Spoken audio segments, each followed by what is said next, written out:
Bismillah. Assalamualaikum warahmatullahi wabarakatuh. Alhamdulillah. Alhamdulillahilladzi anzala as-sakinata fi qulubil mu'minin liyazdadu imanan ma'a imanihim. Asyhadu an la ilaha illallah wahdahu la syarika lah. Lahul mulku wa lahul hamdu yuhyi wa yumiitu wa huwa ala kulli syai'in qadir. Allahumma shalli wa sallim wa barik ala nabiyyina wa rasulina Muhammad wa ala alihi wa ashabihi wa man tabi'ahum bi ihsan ila yaumil qiyamah. Fa ya ayyuhal ikhwan, usikum wa iyaya nafsi bi taqwallah faqad fazal muttaqun. Haitsu qala ta'ala fi kitabihil karim, a'udzu billahi minasy syaithanir rajim. Bismillahirrahmanirrahim. Ya ayyuhalladzina amanu taqullaha haqqa tuqatih wa la tamutunna illa wa antum muslimun. Ya ayyuhalladzina amanu taqullaha wa qulu qawlan sadida yuslih lakum a'malakum wa yaghfir lakum dhunubakum wa may yuti'illaha wa rasulahu faqad faza fawzan 'azima. وقال النبي صلى الله عليه وسلم اتق الله حيثما كنت وأتبع السيئة الحسنة تمحوها وخالق الناس بخلق حسن. Wonten kasanipun para jamaah, ibu-ibu, bapak-bapak, adik-adik sekalian, saudara-saudaraku, ikhwan fillah rahimakumullah. Di dalam kesempatan yang baik ini, mari kita selalu dan senantiasa memanjatkan puja dan puji syukur kehadiran Allah Subhanahu wa Ta'ala. Di sore hari ini, di acara menjelang buka puasa, kita masih diberikan nikmat oleh Allah Subhanahu wa Ta'ala yang seringkali saya sampaikan bahwa nikmat yang Allah berikan kepada kita sungguh amat banyak sekali. Kalau kita hitung satu demi satu nikmatnya Allah, maka sungguh kita sebagai umatnya tidak bisa untuk menghitungnya, karena saking banyaknya Allah Subhanahu wa Ta'ala memberikan nikmat kepada kita semua.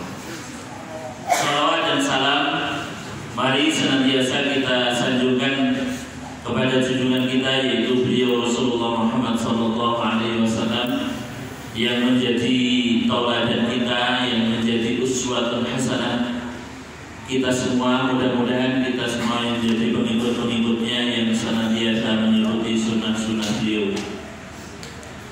Para jemaah sekalian, jemaah pengawasan menjelang buka puasa yang dirahmati oleh Allah Subhanahu wa Ta'ala,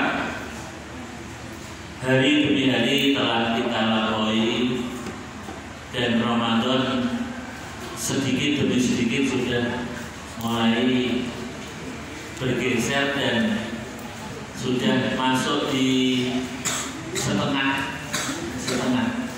Hari ini kita masuk di hari yang ke-15.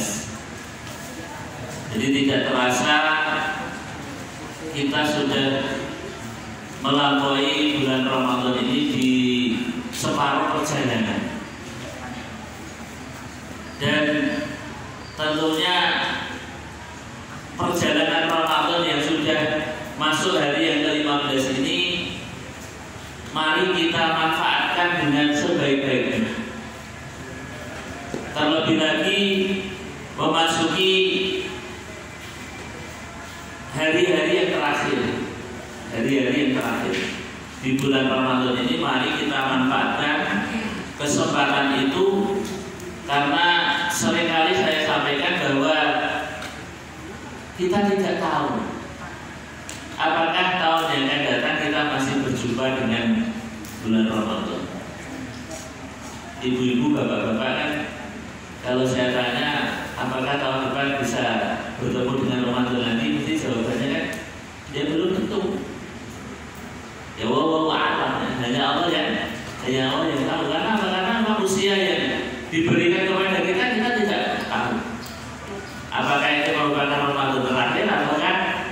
tahun depan kita masih bisa berjumpa lagi. Oleh karena itu, mari kesempatan yang baik ini, kesempatan di bulan Ramadan ini, mari kita manfaatkan dengan semaksimal mungkin. Tentunya dengan memperbanyak amal soleh. Bapak-bapak dan saudara-saudara sekalian yang dirahmati oleh Allah Subhanahu wa taala, melanjutkan kajian kami yaitu tentang hadis. Sore hari ini akan saya sampaikan ibadah yang bisa kita laksanakan di bulan Ramadan. Di antaranya adalah Qiyamul Lail, atau yang sering kita sebut dengan sholat tarawih. Bapak-bapak dan saudara-saudara sekalian yang dirahmati oleh Allah Subhanahu wa taala, Rasulullah sallallahu alaihi wasallam bersabda di dalam sebuah hadis, "Afdhalus sholati ba'dal fardhah sholatul lail." Sholat yang paling utama sesudah sholat fardu adalah sholat malam. Jadi sholat yang paling utama sesudah sholat wajib atau sholat fardu adalah sholat lail.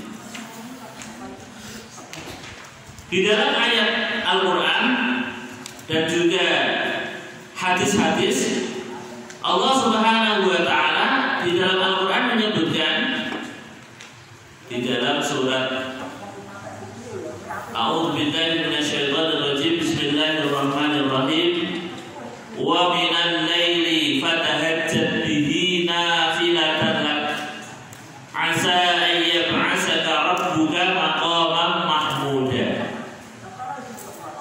Dan di sebagian malam hendaklah bertahajudlah kalian sebagai tambahan bagimu. Semoga Tuhanmu memberikan kepadamu kedudukan yang mulia atau kedudukan yang tinggi di sisi Allah Subhanahu wa taala. Bapak-bapak dan saudara sekalian, ibu-ibu yang dirahmati oleh Allah Subhanahu wa taala, tentang keutamaan Qiyamul Lail. Ini banyak sekali keutamaan atau keistimewaan di dalam kita ini melaksanakan Qiyamul Lail, terutama di dalam bulan Ramadan. Dalam hadis yang lain, Allah Subhanahu wa taala dan Rasulullah sallallahu alaihi wasallam bersabda, "Man qama Ramadhana imanan wa ihtisaban ghufira lahu ma taqaddama min dhanbihi." Barang siapa yang berdiri itu maksudnya berdiri untuk melaksanakan sholat. Man qama Ramadhana, di bulan Ramadan, imanan, dengan iman, dengan keyakinan, sebuah keyakinan, wahtisaban, dan berharap daripada ridha Allah Subhanahu wa taala, ghufira lahu ma taqaddama min dhanbi, maka dia akan terbebas atau dibebaskan oleh Allah Subhanahu wa taala, diampuni dosa-dosanya oleh Allah Subhanahu wa taala. Ma taqaddama min dhanbi, dosa-dosa yang telah lampau, Bapak-bapak dan saudara-saudara sekalian yang dirahmati oleh Allah Subhanahu wa taala, di dalam hadis yang lain Rasulullah sallallahu alaihi wasallam bersabda, "Ayyuhan nas, afsus salam wa at'imut ta'am wa silul arham wa sallu bil laili wan nasu niyam tadkhulul jannata bisalam." Rasulullah sallallahu alaihi wasallam bersabda, "Ayyuhan wahai sekalian manusia, afsus salam, ucapkanlah, tebarkanlah salam. Wa at'imut ta'am, dan berikanlah makan kepada orang-orang atau fakir miskin. Wasilul arham, dan sambunglah tali silaturahmi. Wasallu bil laili wan nasu niyam, salatlah kalian di malam hari di saat manusia sedang tertidur. Tadkhulul jannata bisalam, maka engkau akan masuk ke dalam surga dengan kedamaian. Jadi ternyata di antara tanda-tanda orang yang masuk surga dengan damai adalah orang-orang yang dia itu melaksanakan sholat di malam hari manakala orang itu tertidur. Orang tertidur. Jadi memang malam hari itu kan Allah Subhanahu wa ta'ala menjadikan malam itu adalah untuk istirahat. Wa ja'alna an-nahara ma'asha wa ja'alna al-laila libasa. Wa ja'alna al-laila libasa wa ja'alna an-nahara ma'asha. Jadi Allah Subhanahu wa ta'ala menjadikan malam hari itu untuk kita istirahat. Wa ja'alna an-nahara ma'asha. Allah menjadikan siang hari itu kita untuk cari maisha. Cari maisha itu cari penghidupan. Ya kerja. Jadi kita ini kalau siang diperintahkan oleh Allah Subhanahu wa ta'ala untuk bekerja, mencari maisha, mencari penghidupan. Kemudian malam Allah jadikan malam hari untuk kita istirahat. Jadi jangan dibalik, Pak. Jadi jangan kebalik. Siang malah turun, malam malah ruyuhan. Nah, itu jadi jangan seperti itu. Tapi memang Allah Subhanahu wa ta'ala menjadikan siang hari itu untuk mencari maisha, untuk mencari penghidupan, untuk mencari apa? Ya istilahnya harta untuk kehidupan kita. Maka dari itu mari kita manfaatkan siang hari untuk mencari maisha. Sedangkan malam hari memang digunakan untuk istirahat, untuk tidur. Tetapi di tengah-tengah malam ini memang Allah Subhanahu wa ta'ala memerintahkan dan Rasulnya memerintahkan agar supaya kita ini memanfaatkan sebagian malam untuk qiyamul lail. Di dalam Al-Quran juga disebutkan, A'udzubillahi minasyaitonirrajim, Bismillahirrahmanirrahim, ya ayyuhal muzammil, wahai orang-orang yang berselimut, qumil laila illa qalila, bangunlah di sebagian malam, illa qalila, walaupun hanya sedikit, niswahu, separuhnya, ya, niswahu awil kusminhu qalila, ataupun lebih dari separuh atau kurang dari separuh. Niswahu awil kusminhu qalila, au zid alaihi warattilil qur'ana tartila, dan kemudian tambahlah dengan engkau itu bertilawah Al-Quran, warattilil Quran, dan hendaklah kalian ini bisa melaksanakan atau membaca Al-Quran dengan tartil. Bapak-bapak dan saudara-saudara sekalian yang dirahmati oleh Allah Subhanahu wa ta'ala, di dalam hadis yang lain Rasulullah sallallahu alaihi wasallam bersabda, wa an Abi Hurairah radhiyallahu anhu anna Rasulullah sallallahu alaihi wasallam qala, ya'idu syaitana ala qafiyati ra'si ahadikum idza huwa nama salasa uqadin yadribu ala kulli uqdatin alayka laylun tawilun farqun fa in istayqadha fa dzakara ta'ala in halat uqdatun fa in tawaddu'a in halat uqdatun wa in shalla in halat uqdatun kulluha wa asbaha nashitan tayyiban nafsi wa illa asbaha khabisan nafsi kaslan, muttafaqun alaih. Abu Hurairah radhiyallahu anhu berkata, Rasulullah sallallahu alaihi wasallam di atas kepala salah satu di antara kalian jika ia tidur. 3 ikatan atau 3 bundelan. Pada tiap bundelan ia berkata, malam masih panjang, malam masih jauh, maka tidurlah. Maka apabila kalian bangun dan berzikir, maka terlepaslah 1 ikatan. Jika ia sholat, terlepas. Jika dia berwudu, maka terlepas ikatan yang kedua. Jika dia melaksanakan sholat, maka terlepas ikatan yang ketiga.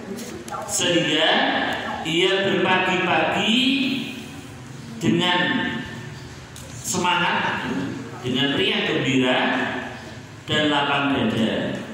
Kalau tidak, maka ia bangun dalam keadaan bermalas-malasan. Bapak-bapak, ibu-ibu, saudara-saudara sekalian yang dirahmati oleh Allah Subhanahu wa taala, hadis ini menyatakan atau membahas tentang bagaimana setan itu ketika kita tidur itu mengikat di atas kepala kita itu dengan 3 tali ikat. Jadi nalikone kula panjenengan sami niku sare, itu setan itu ya mengganggu. Ternyata setan itu mengganggu kita itu 24 jam non-stop. Jadi dari kita bangun tidur sampai kita mau tidur itu setan selalu mengganggu manusia. Jadi memang tugas setan itu memang tidak lain dan tidak bukan, itu memang selalu dan senantiasa menggoda manusia. Supaya apa? Supaya setan itu punya teman besok di. Jadi dulu itu kan nalikone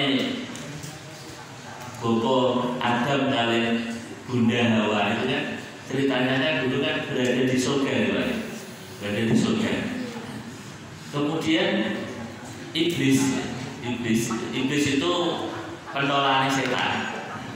Itu kan pada saat Adam sama Bapak Hawa kalian Bapak Adam kalian Bunda Hawa dan surga itu kan dikutuk kalian iblis, digoda agar supaya memakan yang namanya buah khuldi. Jadi di surga itu ada satu buah yang dinamakan buah khuldi. Dan pada saat itu iblis bagaimana caranya agar supaya keduanya ini bisa digoda, bisa tergoda, bujukan iblis.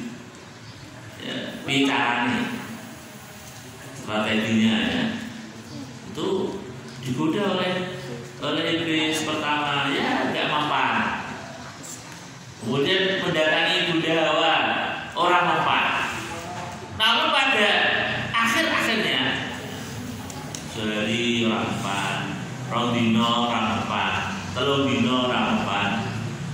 Namun kemudian pada akhirnya mereka berdua, dalam Al-Quran kan disebutkannya, wala taqraba hadhihi syajarah, jangan engkau dekati buah ini atau pohon ini, wala taqraba hadhihi syajarah. Tetapi pada akhirnya karena memang tipu daya iblis itu sangat lihai, maka kemudian keduanya ini pada akhirnya memakan buah yang dilarang oleh Allah Subhanahu wa taala. Yang kemudian singkat cerita pada akhirnya Allah Subhanahu wa taala itu menurunkan bahwa Adam dan Bunda Hawa memang sendiri dulu.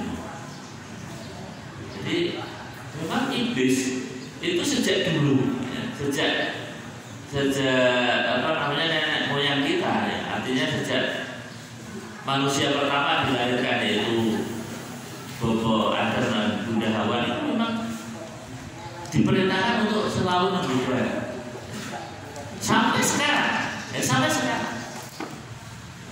Tidak akan pernah selesai. Di permusuhan antara manusia, antara anak Adam iblis dengan setan itu hatta yaumil qiyamah, sampai hari kita. Jadi kita ini pada hakikatnya ya, anak cucu Adam ini selalu digoda oleh setan. Di Indonesia pangkatnya setan itu mungkin kalau kita orang-orang yang istilahnya mudah digoda ya mungkin setannya biasa-biasa saja. Tapi kalau mungkin pangkatnya mungkin sudah ustaz, sudah ulama, itu sudah setannya juga nanti menjelma kepada ya dia lebih pintar ya, yang lebih pintar. Jadi memang setan itu tugasnya selalu menggoda manusia. Gimana caranya agar manusia itu terpeleset, tergelincir, mereka tergoda oleh godaan-godaan setan. Jadi jangan dikira kalau kemudian ustaz itu terus tahan godaan, tidak. Kiai itu tahan godaan boten. Ternyata banyak ceritanya nih. Ada kan orang yang digoda dengan wanita itu orang lepas, digoda dengan dunia orang lepas, tapi kemudian digoda dengan ya misalnya ya dunia harta, akhirnya terus kemudian dia tergelincir. Ini banyak ceritanya seperti itu. Jadi setan itu mengikat di kepala kita itu tiga ikatan saat kita sedang tidur. Maka kemudian setan itu menghembus-hembuskan alaika lailul tawilun, malam masih panjang, turwo itu. Jadi setan itu menggoda kita ya, malam bisa turwo sepanjang, tidurlah. Jadi kayak membius, kayak menghembus-hembuskan kepada kita agar supaya kita itu terlelap dalam tidur. Namun manakala kita ini bangun, jadi kalau kemudian setan kita itu kita tepis, kemudian kita ini bangun, maka terlepaslah satu ikatan. Jadi kalau bapak-bapak kemudian di tengah malam itu bangun, ya, maka ikatan yang pertama itu terlepas. Ya tentunya tidak hanya bangun ya. Biasanya kalau itu kan tengah pagi itu kan bangun terus turunkan. Ya ada saya sebenarnya kalau bangun itu kan terus setelah itu kamar mandi, buang air, terus nanti habis itu melanjutkan tidur. Tidak itu. Jadi kalau bangun itu terlepas satu. Kemudian kalau dilanjutkan dengan wudhu,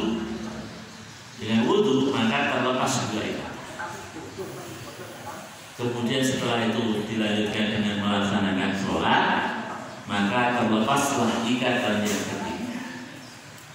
Maka dia dalam keadaan ya, jadi dia bangun dalam kondisi yang segar, dalam kondisi yang fresh ya, dan dia tidak termasuk orang-orang yang bermalas. Jadi ternyata setan itu selalu menggoda kita tadi. Maka jangan sampai kita ini digoda oleh setan. Di dalam hadis yang lain, Rasulullah Shallallahu Alaihi Wasallam an Ibnu Mas'ud radhiyallahu anhu qala, "Dzukira inna Nabi Shallallahu Alaihi Wasallam rajulun nama lailatin hatta asbaha qala dzaka rajulun bala syaitan fi udhunai aw qala udhunihi." Dari Ibnu Mas'ud radhiyallahu anhu berkata, Rasulullah Shallallahu Alaihi Wasallam pernah menyampaikan ada orang ketiduran sampai pagi. Telepon berkata Nabi, orang itu telah dikencingi oleh setan di telinga. Jadi ada suatu ketika Rasulullah SAW itu mendapati seseorang atau sahabat itu yang dia itu bangunnya terlambat. Jadi sebenarnya kalau bahasa kita itu propos, bangunnya kesiangan. Kemudian Rasulullah SAW menyampaikan bahwasanya orang tersebut telah dikencingi setan di telinga. Ya, maksudnya bukan kemudian dikencingi itu terus setan itu terus pipis no. Jadi kalau pipis itu justru malah kan berarti kan awalnya ditani kan gitu kan. Jadi kalau misalnya kok ada setan terus kencing di telinga kita, saya kira langsung bangun karena apa? Kaget. Maksudnya di sini adalah ya setan telah menggoda kita agar supaya kita ini tidak bangun di malam hari. Bapak-bapak dan saudara-saudara sekalian yang dirahmati oleh Allah Subhanahu wa taala, inilah beberapa hadis yang kemudian menyampaikan bahwasanya ternyata malam ini adalah merupakan apa? Keutamaannya itu luar biasa. Bahkan di dalam hadis yang lain Rasulullah Shallallahu Alaihi Wasallam bersabda, yang zilu tabaraka wa taala fi kulli lailatin, bahwasanya Allah Subhanahu wa taala itu turun ke langit ke dunia ini di setiap malam. Itu jadi Allah itu senantiasa turun ke dunia setiap malam di kulli lailatin. Siapa yang berdoa kepadaku, maka akan aku ampuni. Siapa yang meminta ampun kepadaku, maka akan aku ampuni. Dan siapa yang mengingat aku, maka akan aku. Itu kata Allah sendiri di dalam hadis qudsi, bahwasanya Allah Subhanahu wa taala di setiap malam itu selalu datang, selalu hadir, selalu turun ke dunia ini. Untuk apa? Untuk melihat hamba-hambanya yang terbangun di malam hari. Jadi kalau bahasanya itu mungkin abseni ya, di absen. Oh ini Pak Didi, Pak Kintoko, kemudian Pak Duki ya. Ini hadir apa enggak? Ya kayak apa namanya, ngabseni santri-santri ini ya, di absen satu-satunya nggak kelihatan siapa. Demikian juga Allah Subhanahu wa taala setiap malam itu senantiasa turun ke dunia ini untuk melihat, untuk menyaksikan hamba-hambanya. Siapa di antara mereka yang bangun di tengah malam untuk tadi 3 hal. 1, mereka yang meminta kepadaku maka akan aku kabulkan. Siapa yang mengingat aku maka akan aku ingat selalu. Kemudian siapa yang meminta ampun kepadaku maka dia akan aku ampuni. Ini luar biasa. Jadi keistimewaan malam hari itu luar biasa. Cuma kadang-kadang memang kita ini sekali lagi digoda oleh setan supaya kita ini terlelap tidur. Bahkan cenderungnya memang kita ini malas untuk bangun di tengah ini. Bapak-bapak dan saudara-saudara sekalian yang dirahmati oleh Allah Subhanahu wa taala, hadis yang lain yang menyebutkan tentang keutamaan bangun di tengah malam, bahwasanya Rasulullah Shallallahu Alaihi Wasallam yaqumu minal laili hatta tatafattara qadama. Faqultu lahu lima tasna'u hadza ya Rasulullah wa qad ghufira laka ma taqaddama min dhanbika wa ma ta'akhkhar. Qala afala akuna abdan syakur. Dari Aisyah radhiyallahu anhu qala, berkata, karena Nabi sallallahu alaihi wasallam, adalah Nabi Muhammad sallallahu alaihi wasallam, yaqumu minal laili, beliau itu melaksanakan atau bangun di tengah malam, hatta tatafattara qadamahu, beliau itu sampai bengkak-bengkak kakinya. Fakultu, kemudian Aisyah bertanya, lima tasna'u hadza ya Rasulullah, ya Rasulullah, kenapa kok jenengan itu melaksanakan sholat malam itu sampai kaki panjenengan itu bengkak-bengkak? Wa qad ghufira laka ma taqaddama min dzambika wa ma ta'akhkhar. Padahal Allah Subhanahu wa taala telah mengampuni dosa-dosa panjenengan, baik dosa yang telah lampau maupun dosa yang akan datang. Apa jawab Nabi? Qala afala akuna abdan syakura. Wahai Aisyah, apakah saya ini tidak boleh menjadi hamba-hamba yang senantiasa bersyukur kepada Allah Subhanahu wa Ta'ala? Di jawaban yang sangat luar biasa. Jadi Rasulullah SAW itu memang senantiasa memberikan contoh kepada kita. Bahkan sampai beliau itu di tengah malam pernah suatu kali beliau itu melaksanakan sholat sampai kakinya itu bergerak. Bisa dibayangkan ya Pak, sholat panjenengan nanti sholat kok sampai sikile itu abong. Nanti mau bener. Jadi nanti gimana? Kalaupun abong mungkin abongnya tak dulu sholat. Ini Rasulullah sholat itu sampai kakinya itu bengkak. Kok bisa ngono tuh piye? Nah, mungkin pertanyaannya kan begitu ya. Kenapa kok bisa Rasulullah SAW itu sholat itu sampai kakinya bengkak-bengkak? Padahal Allah itu telah mengampuni dosa-dosa Rasulullah. Jadi Allah itu sudah mengampuni dosa-dosa beliau. Sudah jaminan, sudah dijamin oleh Allah diampuni dosa-dosanya, baik yang lalu maupun yang akan datang. Tapi Rasulullah itu masih melaksanakan sholat, bangun di tengah malam sampai kaki beliau itu bengkak. Kira-kira kalau pertanyaan yang sama ditujukan kepada kita, saya, Pak Malah, dengan itu harus diampuni dosanya.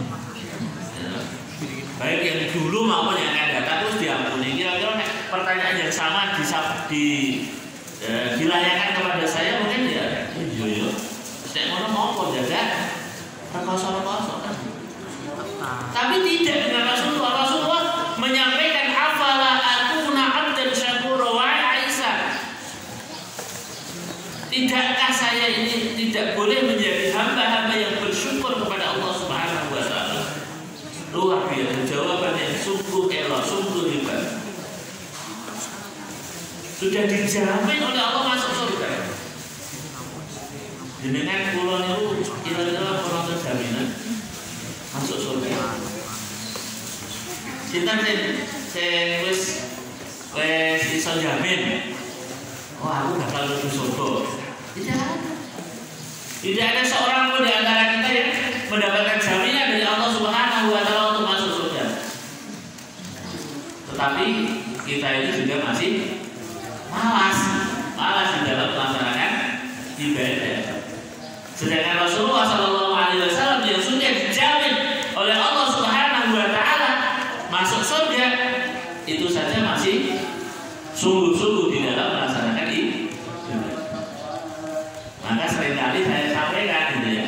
Jadi sesungguhnya itu kita umatnya dengan Rasulullah itu bedanya cuma sedikit. Seringkali saya sampaikan dengan humor. Kalau Rasulullah itu sedikit tidur, kalau kita kan sedikit tidur. Kalau Rasulullah kan sedikit makan, kalau kita sedikit makan gitu. Kalau Rasulullah SAW mungkin sedikit ya, di dalam dia itu bercanda. Tapi kalau kita ini kan sedikit berisi bedanya kan tidak banyak ya, hanya sedikit. Nah, ini ukurannya begitu. Jadi memang kita ini jauh sekali dari Rasulullah. Dan bagaimana Rasulullah SAW melaksanakan sholat itu sampai kakinya bengkak-bengkak. Ya, dalam satu riwayat, di dalam riwayat Hudzaifah bin Yaman, wa an Hudzaifah radhiyallahu anhu qala shallaitu ma'an Nabiy sallallahu alaihi wasallam dzata lailatin fa aftaha al-baqarah fa qultu yarfa'u indal mi'ah thumma madha fa qultu yusallu biha fi rak'atin fa madha fa qultu yarka'u biha thumma aftaha an-nisa faqara'aha summa aftaha ali imran faqara'aha yaqra'u mutarassilan. Dari Hudzaifah bin Yaman radhiyallahu anhu qala shallaitu ma'an nabiy sallallahu alaihi wasallam. Jadi pernah suatu ketika sahabat Hudzaifah bin Yaman itu sholat bersama baginda Nabi Muhammad sallallahu alaihi wasallam. Dzata lailatin, di suatu malam. Fa aftahal baqarah. Setelah membaca Fatihah, beliau itu membaca surat Al-Baqarah. Al-Baqarah itu ayatnya ada 286. Juznya kurang lebih 2 juz setengah. Jadi suatu malam sahabat Hudzaifah itu sholat bersama Rasulullah. Artinya beliau itu menjadi makmum Rasulullah. Ya. Ternyata di malam itu Rasulullah itu membaca surat Baqarah. Surat Baqarah. Jadi setelah baca Fatihah kemudian membaca surat Baqarah. Yarfa'u indal mi'ah. Jadi disangkanya Hudzaifah yang ada di belakang itu nek wis ayat yang ke-100 beliau akan hukum. Ternyata tidak. Beliau melanjutkan sampai selesai surat Al-Baqarah 286. Di saat itu para sahabat bersama Hudzaifah bin Yaman itu menyangka, wah setelah di rakaat surat Al-Baqarah selesai itu nanti beliau akan ruku. Ternyata apa? Tidak, Pak. Beliau itu melanjutkan dengan membaca surat Ali Imran. Surat Ali Imran itu jumlah ayatnya ada 200 ayat. Kalau dibaca ya kurang lebih 1 jam. Jadi Al-Baqarah 2 juz setengah itu yang dibaca ya kurang lebih hampir 1 jam. Di 1 jam tambah 1 jam 2 jam. Ternyata tidak sampai di situ. Rasulullah melanjutkan dengan membaca surat An-Nisa. Bayangkan itu tidak 11 rakaat, tidak 2 rakaat tetapi 1 rakaat. Artinya apa? Bahwasanya ternyata Rasulullah SAW itu melaksanakan sholat itu sedemikian panjangnya, sedemikian lamanya. Maka dalam hadis yang lain kan beliau itu melaksanakan sholat itu yusolli arba'an wala tas'alu an husnihinna wa tulihinna. Jangan kamu tanyakan lama berdirinya dan jangan kamu tanyakan bagusnya bacaan. Ya ini ternyata Rasulullah SAW itu melaksanakan sholat sampai kenapa kok sampai kakinya bergerak? Ya karena lamanya berdirinya. Saking lamanya beliau berdiri. Jadi kalau misalnya kita mungkin di sholat tarawih kita hanya membaca paling ya surat-surat yang pendek, surat-surat itu pun kadang imamnya disini kalau makmum dobo, betul, ya sudah kemana bisa. Ini istimewa. Jadi ternyata Rasulullah SAW itu beliau yang sudah dijamin oleh Allah masuk surga, beliau yang sudah diampuni dosa-dosanya baik yang telah lalu dan masa datang, toh beliau masih melaksanakan sholat dengan subuh. Dan bagaimana dengan kita? Jadi pertanyaannya bagaimana dengan kita? Oleh karena itu mari di bulan Ramadan ini kita manfaatkan dengan sebaik-baiknya, ya. Terutama mungkin di sepertiga yang terakhir, ya. Sepertiga yang terakhir artinya mungkin 10 hari yang terakhir, mari kita manfaatkan dengan baik, ya, untuk memperbanyak ibadah. Justru jangan sampai mungkin nanti di 10 hari yang terakhir malah kita ini sudah tidak ke masjid lagi, sudah memenuhi bukan zakat mal tapi zakat mall. Jadi biasanya kan 10 hari yang terakhir itu tidak zakat mal tapi zakat mall. Maksudnya apa ya? Ya orang sudah sibuk di pasar, orang sudah sibuk di mall-mall, orang sibuk untuk belanja dan sebagainya untuk kebutuhan hari raya itu. Padahal Rasulullah SAW memberikan contoh bahwasanya di 10 hari yang terakhir beliau itu semakin meningkatkan ibadah. Beliau semakin mengencangkan sarungnya, mengencangkan sarungnya artinya beliau semakin giat dalam beribadah kepada Allah Subhanahu. Demikian yang kami sampaikan sedikit kajian, mudah-mudahan ada manfaatnya. Billahi taufiq wal hidayah. Nasallallahu alaihi wa sallam. Assalamualaikum warahmatullahi wabarakatuh.